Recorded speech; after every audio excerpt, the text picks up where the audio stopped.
की है। ये अनोखी पहल बेटी बचाओ अभियान चलाने वाले एक समूह ने की है। क्या है वो अनोखी पहल, जानने के लिए देखिए हमारी ये स्पेशल रिपोर्ट। किसी के लिए भी नूतन वर्ष की शुरुआत इससे बेहतर नहीं हो सकती। जी हाँ, बेटी बचाओ अभियान के तहत काम करने वाली संस्था ने नए साल की शुरुआत बेटियों के लिए अनोखे काम से की है। दरअसल बैतूल में नववर्ष पर जन्म लेने वाली 15 बेटियों को सोने चांदी के लॉकेट्स दिए गए। इन लॉकेट्स पर श्री राम लला की आकृति बनी हुई है। बेटी बचाओ अभियान के लिए काम करने वाले एक समूह ने रात 12 बजे जन्मी 3 बेटियों को सोने के और बाकी 13 बेटियों को चांदी के लॉकेट्स दिए। इस तरह के लॉकेट्स पिछले साल भी दिए गए थे, लेकिन उन पर लक्ष्मी जी की आकृति थी। दानदाताओं ने बताया कि 22 जनवरी के दिन श्री राम लला विराजमान हो रहे हैं और इसी खुशी में श्री राम की छवि वाले लॉकेट्स दिए गए हैं। नया साल 2024 अयोध्या में राम मंदिर में प्राण प्रतिष्ठा का दिन है। राम लला के विराजमान होने का पूरे देश को इंतजार है, इसलिए नूतन वर्ष में जन्म लेने वाली बेटियों को राम लला की आकृति वाले सोने और चांदी के लॉकेट्स बांटे गए। नूतन वर्ष की शुरुआत राम जी के आदर्शों और सेवा कार्य करने की ये अनोखी पहल शानदार है। ऋषि कुमार नायडू, न्यूज़ 18 बैतूल।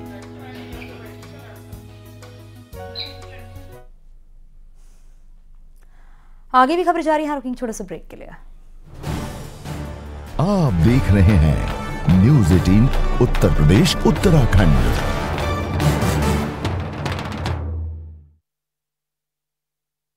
यूं तो समाजवादी पार्टी और कांग्रेस पहले राम मंदिर निर्माण के विरोध में थी, फिर मोदी योगी ने जब सारी बाधाओं को पार कर लिया तो विपक्ष की सियासत न्योते पर शुरू हो गई है। वो लोग भी निमंत्रण की लाइन में खड़े नजर आए हैं जो कभी राम के अस्तित्व पर ही सवाल खड़े कर चुके हैं, जिस पर सीएम योगी ने करारा हमला बोला है। सीएम योगी ने कहा है कुछ लोग अयोध्या जाने में संकोच करते थे, आज वही लोग निमंत्रण के इंतजार में हैं। यही परिवर्तन है और सही परिवर्तन है। सीएम योगी ने कहा है कि ये आपकी ताकत का ही परिणाम है। ताकत के एहसास से हर कोई जुड़ रहा है। साथ ही उन्होंने ये भी कहा है कि अयोध्या में ऐसा इंतजाम हो रहा है कि 22 जनवरी को त्रेता युग याद आ जाएगी। यानी सीएम योगी का संदेश साफ है, राम मंदिर का विरोध करने वालों को जनता माफ नहीं करेगी। आपको ये रिपोर्ट दिखाते हैं।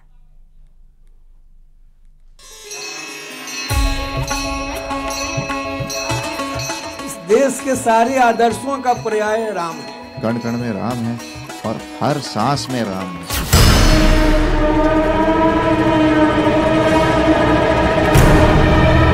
प्रभु श्री राम का भव्य और दिव्य दरबार सज चुका है और सज चुकी है 24 की सियासत भी, जहां एक तरफ राम को पूजने वाले हैं, दूसरी तरफ राम मंदिर पर सवाल उठाने वाले भी।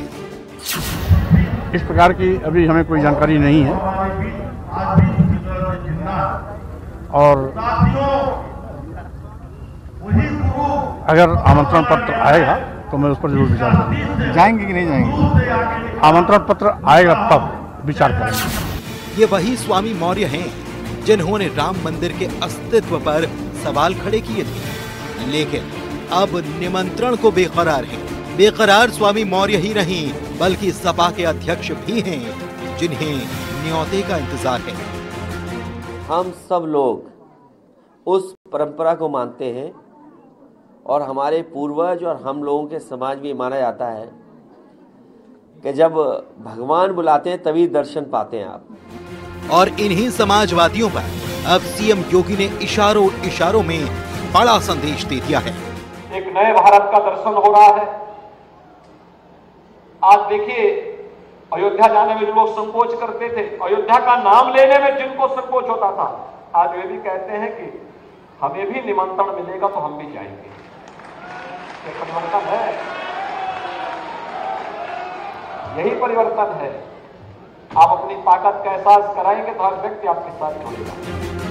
सीएम योगी ने साफ कर दिया है कि अगर आपका संघर्ष शिद्दत से हो, आपके संघर्ष में ताकत हो, तो वो भी झुक जाते हैं जो कभी राम तक को मानने से इनकार कर रहे थे।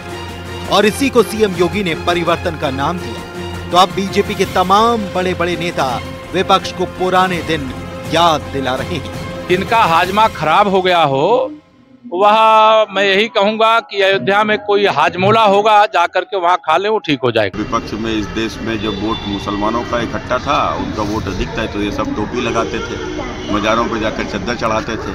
और आज जब हिंदू इकट्ठा हो गया है तो आज टोपी वाला भी बगल में न खड़ा हो जाए, इसकी चिंता करते हैं। यूं तो समाजवादी पार्टी और कांग्रेस पहले राम मंदिर निर्माण के विरोध में थी, फिर मोदी योगी ने जब सारी बाधाओं को पार कर लिया तो विपक्ष की नई खिसियाहट शुरू हो गई। और जब 100 करोड़ सनातनी एकजुट हुए तो वही राम विरोधी न्योते के लिए टकटकी लगाने लगे, क्योंकि सनातन आस्था के परम पुरुषोत्तम प्रभु राम मंदिर में विराजमान हो रहे हैं। यहीं से शुरू हो रही है 24 की सियासी तस्वीर, जिसे बदलना विपक्ष के लिए चुनौती से कम नहीं। Bureau report, news 18।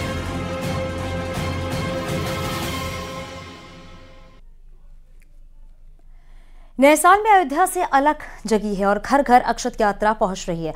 दरअसल यही वो यात्रा है जिसके जरिए बीजेपी 2024 के चुनाव में राम भक्तों पर संदेश पहुंचाएगी और साथ ही उस अभियान से भी जोड़ेगी जिसकी एक डोर अयोध्या तो दूसरी डोर देश के कोने कोने से जुड़ी हुई है। रिपोर्ट देखिए।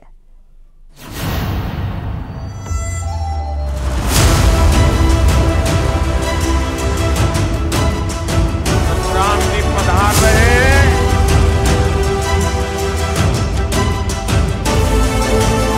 एक हाथ में विकास और दूसरे हाथ में धर्म की ध्वजा थामे मोदी योगी प्रभु राम की नगरी से शंखनाद कर चुके हैं।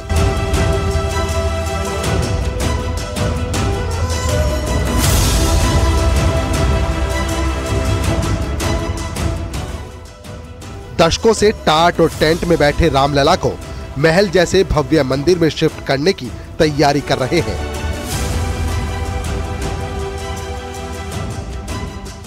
और अक्षत यात्रा से उस अभियान को धार दे रहे हैं जिससे राम भक्तों तक प्रभु का प्रसाद पहुंचाया जाए, उन्हें साक्षी बनाया जाए।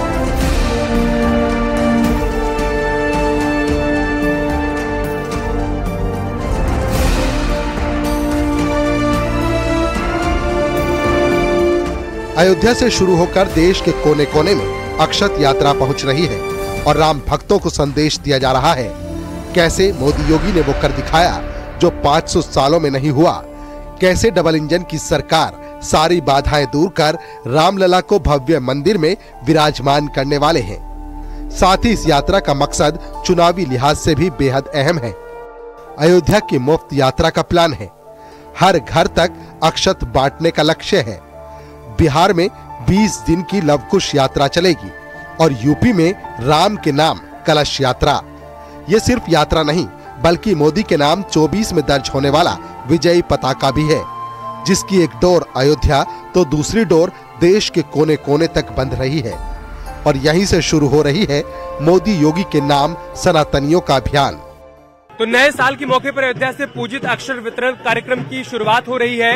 इस कार्यक्रम के जरिए दरअसल देश के हर घर तक पहुंचने की कोशिश की जाएगी, अक्षत पहुंचाने की कोशिश की जाएगी और साथ ही राम मंदिर की तस्वीर पहुंचाई जाएगी। इसके अलावा एक ये पंपलेट पहुंचाया जाएगा जिसमें लिखा हुआ है कि जब आप आएंगे अयोध्या तो आपको किस प्रकार का राम मंदिर देखने को मिलेगा, कैसा राम मंदिर बनाया गया है। अयोध्या से शुरू इस अभियान में आरएसएस और बीएचपी की अहम भूमिका है। आरएसएस और बीएचपी राम मंदिर से जुड़े कार्यक्रमों को समर्थन दे चुके हैं।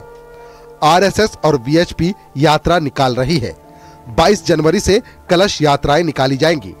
राम मंदिर के साथ ही बीजेपी हर वो वादा पूरा कर रही है जिसका संदेश 24 के चुनाव में दिया जा सके। इसके लिए नए साल पर अयोध्या में अलग अलग कार्यक्रम भी किए जा रहे हैं।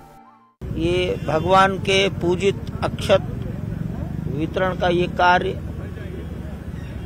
आज से प्रारंभ होकर 15 दिन तक मकर संक्रांति तक देश भर में चलेगा। मेरा अनुमान है कि हिंदुस्तान के कम से कम 5 लाख मंदिरों के आसपास के समाज को ये पूजित अक्षत मंदिर का एक चित्र, मंदिर का विवरण, कुछ जानकारियां, सूचनाएं ये समाज को दी जाएंगी। यानी जो प्रण मोदी योगी ने लिया था वो अब पूरा हो रहा है और पूरी हो रही है वो मनोकामना जो 100 करोड़ राम भक्तों की थी। और अब वो ज्योति जलने वाली है जिससे जीत की शक्ति मिलने वाली है। Bureau report, news 18।